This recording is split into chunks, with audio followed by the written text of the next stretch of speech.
আরও রোদে ঘোরাঘুরি করো, আরও জোরে গাড়ি চালাও, আরও মারামারি করো। তো এই সেন্টেন্সগুলোকে আমরা কখন বলে থাকি? যখন কেউ কোনো কাজ অতিরিক্ত পরিমাণে করে ফেলে এবং তার ফলে কোনো একটা সমস্যার মধ্যে পড়ে, তখন রাগের বশত আমরা এই কথাগুলোকে বলে থাকি। যে ছেলেটা সারাদিন ঘোরাঘুরি করে জ্বর এসেছে, তো তার বাবা মা রাগ করে বলছে আরও ঘোরাঘুরি করো। তো মারামারি করে দু ভাইয়ে চোট পেয়েছে, আরও মারামারি করো। গাড়ি চালিয়ে জোরে গাড়ি চালিয়ে রাস্তায় পড়ে গিয়ে চোট পেয়েছে, তো বলছে আরও জোরে গাড়ি চালাও। তো এই সেন্টেন্সগুলোকে আমরা ইংরেজিতে কিভাবে বলবো, আজকের এই ক্লাসে আমি তোমাদের সেটাই শিখিয়ে দিব। সেই সঙ্গে আরও কিছু সেন্টেন্স তো রয়েছে যেরকমটা অন্যান্য ক্লাসে আমি করে থাকি। তো মূল ক্লাসে যাওয়ার আগে তোমরা যারা আজকে আমার এই ক্লাসে নতুন, তাদের উদ্দেশ্যে বলবো তোমরা অবশ্যই চ্যানেলটাকে সাবস্ক্রাইব করে রাখবে, যাতে নেক্সট টাইম আমার এই ক্লাসগুলি তোমাদের কাছে পৌঁছে দিতে পারি। আর পুরো ক্লাসটি তোমরা অবশ্যই মনোযোগ সহকারে দেখবে। ফার্স্ট সেন্টেন্স, আরও রোদে ঘোরাঘুরি করো, এই সেন্টেন্সটাকে আমরা কিভাবে বলবো? তো এই যে সেন্টেন্সগুলো ইম্পারেটিভ সেন্টেন্সের মধ্যে রয়েছে, তো শুরুতে আমাদের ভার্ব নিয়ে আসতে হবে। তো এখানে আরও রোদে ঘোরাঘুরি করো, এখানে ভার্ব হচ্ছে ঘোরাঘুরি করা। তো ঘোরাঘুরি করার ইংরেজি একাধিক সেখানে ভার্ব ওয়ার্ড রয়েছে, তো আমরা এখানে একটি নিব, হ্যাং আউট। হ্যাং আউট, ঘোরাঘুরি করবে কোথায়? রোদে। Hang out in the sun. In the sun much more, অর্থাৎ আরো। তাহলে আরো রোদে ঘোরাঘুরি করো, এই সেন্টেন্সটাকে আমরা বলবো hang out in the sun much more. তো পরের সেন্টেন্সটি, আরো মারামারি করো, তো এই সেন্টেন্সটাকে আমরা বলবো ফাইট মাচ মোর।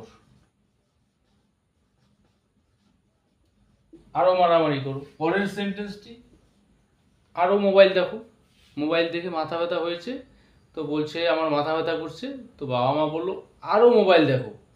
তো এই সেন্টেন্সটাকে আমরা কিভাবে বলবো? Watch mobile phone much more. আরো মোবাইল দেখো। তাহলে এখানে আমরা এই জাতীয় যে সেন্টেন্সগুলো রয়েছে, অর্থাৎ আলাদা আলাদা ভার্ব ব্যবহার করে যত খুশি সেন্টেন্স আমরা তৈরি করতে পারব। তো পরে আরেকটি সেন্টেন্স স্ট্রাকচার তোমাদেরকে দেখাচ্ছি, মনোযোগ সহকারে দেখবে। তুমি আমাকে বদনাম করার চেষ্টা করছো, বা তারা তার বদনাম করেছিল। তো এই সেন্টেন্সগুলিও খুব কমন, আমরা আমাদের ডেইলি লাইফে শুনে থাকি। তো এই সেন্টেন্সগুলো কিভাবে বলবো? তুমি আমাকে বদনাম করার চেষ্টা করছো, এই সেন্টেন্সটি প্রেজেন্ট কন্টিনিউয়াস টেন্সে রয়েছে। তো প্রেজেন্ট কন্টিনিউয়াস টেন্সের নিয়ম অনুসারে গঠন করব। তো you are trying, you are trying to, তারপর এখানে আমরা ভার্ব নিয়ে আসবো বদনাম করা, defame. You are trying to defame me, তুমি আমার বদনাম করার চেষ্টা করছো।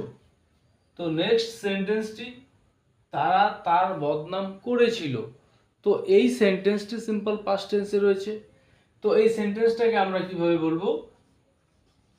দে, এখানে যে ভার্ব রয়েছে ডিফেম, তার সেকেন্ড ফর্ম আমরা ব্যবহার করব ডিফেমড। দে ডিফেমড হার, বা প্রয়োজন অনুসারে হিম আমরা নিয়ে আসতে পারবো, বা কোনো ব্যক্তির নাম দিয়েও আমরা সেন্টেন্সগুলোকে তৈরি করতে পারবো। তো তারা তার বদনাম করেছিল, এই সেন্টেন্সটাকে আমরা বলবো দে ডিফেমড হার। তো পরের সেন্টেন্সটি, তার বদনাম হয়েছে। তো তার বদনাম হয়েছে, এই যে সেন্টেন্সটি প্যাসিভ ভয়েসের মধ্যে রয়েছে, অর্থাৎ এই বদনামটি কারো দ্বারা হয়েছে। তো সেই কারা সেই বদনাম করেছে এই সেন্টেন্সের মধ্যে উল্লেখ নেই, অর্থাৎ সাবজেক্ট নেই, যেরকমটা এই সেন্টেন্সে রয়েছে। দে ডিফেমড হার, তারা তার বদনাম করেছিল। কে করেছিল কাজটি? তারা। তো আগের সেন্টেন্সে ইউ সাবজেক্ট, বাট এখানে তার বদনাম হয়েছে, তো প্যাসিভ ভয়েস, তো তার বদনাম হয়েছে। শুরুতে হি অর শি আমরা নিয়ে আসব। এখানে প্রেজেন্ট পারফেক্ট টেন্সে রয়েছে, তো প্রেজেন্ট পারফেক্ট টেন্সের প্যাসিভ ভয়েসে হ্যাজ বিন নিয়ে আসতে হবে। শি হ্যাজ বিন ডিফেমড, যে ভার্বটি রয়েছে তার third form defamed. She has been defamed, সে তার বদনাম হয়েছে, মানে সে বদনাম করেনি। যেহেতু এখানে বিন লিখেছি আমরা, অর্থাৎ সেন্টেন্সটি প্যাসিভ ভয়েসের মধ্যে রয়েছে। তোমরা যারা ইতিমধ্যে প্যাসিভ ভয়েসের গঠন শিখেছো তাদের ক্ষেত্রে সেন্টেন্সটি বুঝতে একটু সুবিধা হবে। তো শি হ্যাজ বিন ডিফেমড, তার বদনাম করা হয়েছে। তো এই রকম সেন্টেন্স তোমরা এই ডিফেম ভার্বটাকে ব্যবহার করে আলাদা আলাদা টেন্সে তৈরি করবে। যতটা বেশি সেন্টেন্স তোমরা তৈরি করবে তোমাদের ততটা বেশি বেনিফিট হবে। তো নেক্সট আরেকটি সেন্টেন্স স্ট্রাকচার এখানে আমি দেখাচ্ছি। তুমি কেন তাকে যেতে দিলে? তুমি তাদেরকে ভেতরে আসতে দিলে কেন, অর্থাৎ অ্যালাউ করলে কেন?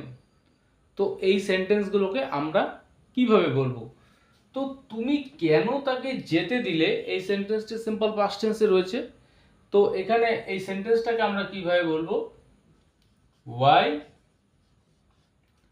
Did you, why did you, এখানে আমরা ভার্ব নিয়ে আসবো লেট। লেট করা, লেট অর্থাৎ এখানে কাউকে অনুমতি দেওয়া, কিছু করতে পারমিশন দেওয়া।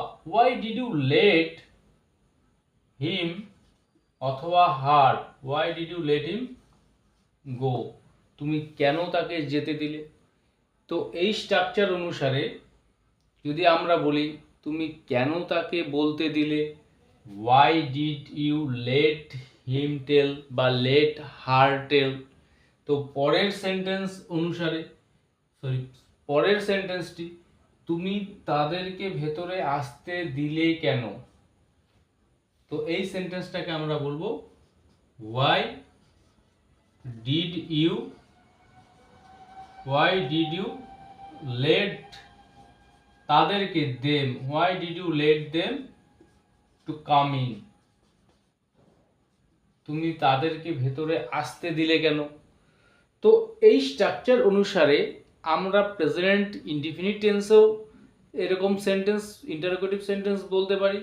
তো এখানে সেন্টেন্সটি সিম্পল পাস্ট টেন্সে রয়েছে। Why did you let him go, কেন তুমি তাকে যেতে দিয়েছিলে? এবার যদি কথাটাকে আমরা এভাবে বলতে চাই, কেন তাকে যেতে দাও, কেন তাকে বলতে দাও, সেক্ষেত্রে আমরা বলবো হোয়াই ডু ইউ, সেক্ষেত্রে ডিড না, do. Why do you let him go, কেন যেতে দাও? Why do you let him sing, কেন তাকে গাইতে দাও? Why do you let him use your phone, তুমি কেন তাকে তোমার ফোনটাকে ইউজ করতে দাও? তাহলে এই স্ট্রাকচার অনুসারে আমরা প্রচুর সেন্টেন্স বলতে পারবো, লিখতে পারবো। অর্থাৎ এই যে তিনটি সেন্টেন্স স্ট্রাকচার আজকে তোমাদেরকে দেখালাম, তিনটি সেন্টেন্স স্ট্রাকচার ইজ খুবই সিম্পল। তো এই স্ট্রাকচারগুলোকে ফলো করে এই জাতীয় প্রচুর সেন্টেন্স আমরা আমাদের ডেইলি লাইফে বাংলা ভাষায় বলে থাকি, সেই সেন্টেন্সগুলোকে তোমরা ইংরেজিতে বলার চেষ্টা করবে, লেখার চেষ্টা করবে। তো আজকের এই ক্লাসটি নিয়ে যদি তোমাদের মধ্যে কোনো রকম কনফিউশন থাকে, কোনো প্রশ্ন থাকে, তোমরা অবশ্যই কমেন্ট করে জানাতে পারো। আমি চেষ্টা করব তোমাদের প্রত্যেকটি প্রশ্নের উত্তর দেবার।